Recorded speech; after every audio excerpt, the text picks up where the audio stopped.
Question suivante de Dominique Maigret. Monsieur Asselineau, vous avez fait l'éloge du maillage des petites communes à la française. Que pensez-vous de la décentralisation ? Alors je vais répondre à cette question. J'observe au passage que nous faisons un bond gigantesque, puisque là on en est à 19 593 adhérents. On a commencé à 553 si ma mémoire est exacte. Ça veut donc dire que nous avons donc 40 nouveaux adhérents qui se sont joints à nous en 1h30, en 90 minutes. C'est quand même, ça veut dire pratiquement un adhérent à toutes les 2 minutes. Voilà, c'est formidable. Nos adversaires commencent à avoir des sueurs froides, je peux vous le dire. Tant mieux. On va rigoler, vous allez voir. On va bien rigoler. Et pas seulement rigoler, on va libérer notre pays surtout. Alors pour répondre à la question, oui, j'ai fait l'éloge du maillage par les petites communes. Pourquoi ? Parce que c'est un système. Je ne dis pas qu'il est parfait.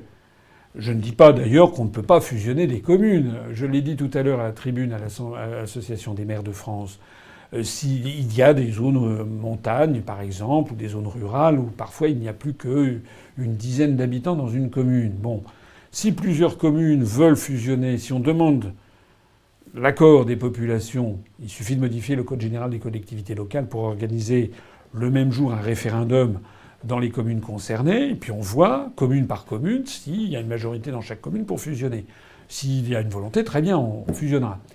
Mais moi, ce que je dis, c'est qu'il n'y a pas besoin de fusionner les communes pour que des communes puissent partager des travaux en commun. Il peut y avoir il y a d'ailleurs déjà, je vais pas inventer la poudre, il y a les syndicats intercommunaux à vocation multiple, les SIVOM par exemple, qui sont là pour partager du matériel ou pour partager des choses, pour avoir une diminution des coûts fixes par commune. Bon. J'ai signalé, je le rappelle, que les maires des villages ruraux sont payés, reçoivent en tout et pour tout chaque mois une indemnité forfaitairement fixée par l'État à 580 € TTC pour solde de tout compte.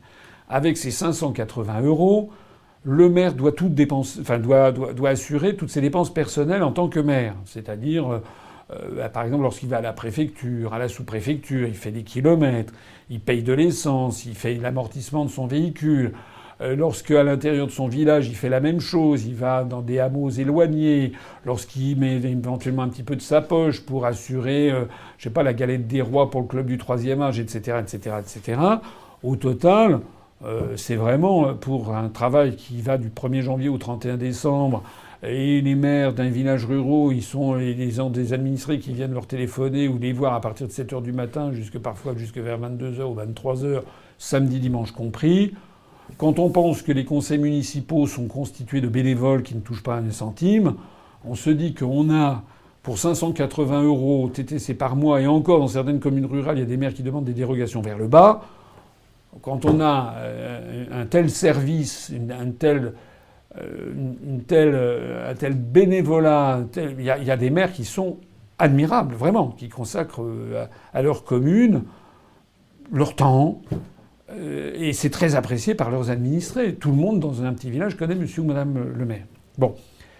Le système actuel fonctionne. Quand il y a des sondages, tout le monde dit l'élu dans lequel j'ai le plus confiance, c'est le maire. Bon.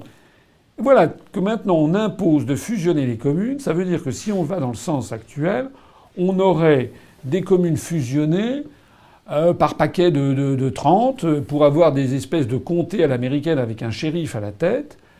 Le résultat des courses, c'est quoi ? C'est qu'il y aura un fonctionnaire qui sera situé à 20 km ou 25 km, qui s'occupera de la commune là pour faire ce que faisait le maire, sauf qu'il s'occupera de 2 ou 3 communes en même temps. Il sera payé le SMIC, plus les charges sociales, plus le secrétariat, les charges sociales, plus les frais de transport. Donc ça coûtera beaucoup, beaucoup plus cher, mais sans commune mesure. Il fera 2 ou 3 communes. Il travaillera du lundi 9 h au vendredi 17 h, donc c'est terminé pour les samedis dimanches, c'est terminé pour les jours fériés. Il travaillera plus que 220 jours sur 365. Et puis, comme il n'habitera pas dans la commune, même si c'est un fonctionnaire émérite, je veux pas...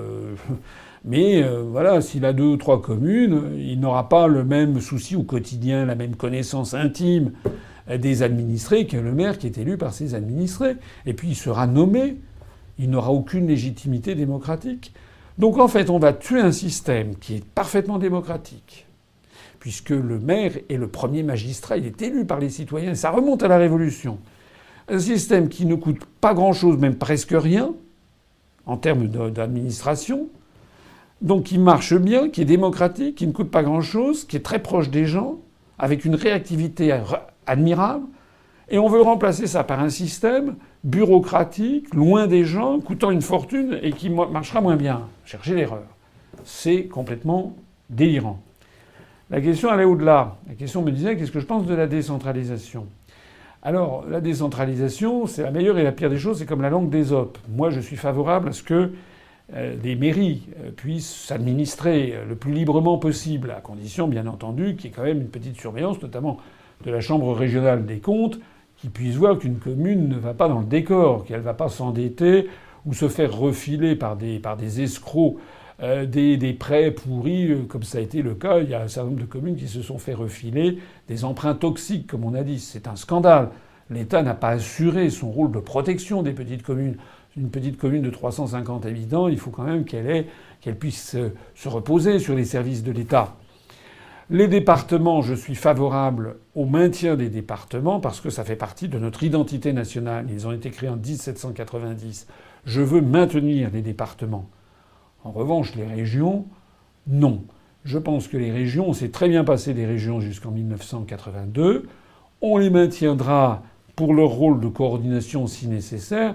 Mais derrière les régions actuelles, version de fer, c'est-à-dire des collectivités locales de plein exercice, avec 1757 conseillers régionaux supplémentaires dont on se passait très bien avant, avec des hôtels de région, des présidents, des vice-présidents, etc., et un rôle qui grossit au fur et à mesure que l'État dit « moi je ne peux plus rien faire, je donne tout aux régions », ce qui se cache derrière cette volonté, c'est en fait le démembrement de la République française.